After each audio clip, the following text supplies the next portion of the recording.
नेमाडे सरांच्या एका कवितेमध्ये त्यांनी चांगली माणसं मोजायला हाताला हजारो बोटं असोत अशा प्रकारची ओळ वापरलेली आहे.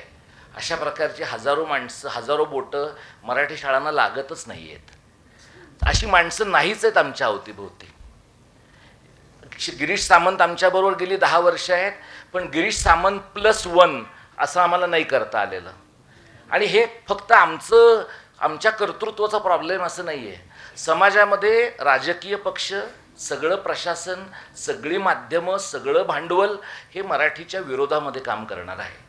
यांच्यातलं कोणी मराठीच्या बाजूचं नाही.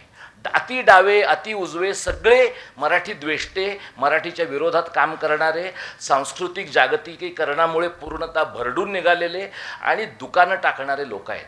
मग कोणाचं पब्लिक स्कूल आहे, कोणाचं मुंबई पब्लिक स्कूल आहे, कुणाला धनगरांच्या मुलांना इंग्रजी माध्यमाच्या शाळेत घालायचं आहे, कुणाला आदिवासींच्या मुलांना पाचगणीच्या शाळांमध्ये घालून त्या मुलांच्या आयुष्याचं वाटोळं करायचं आहे.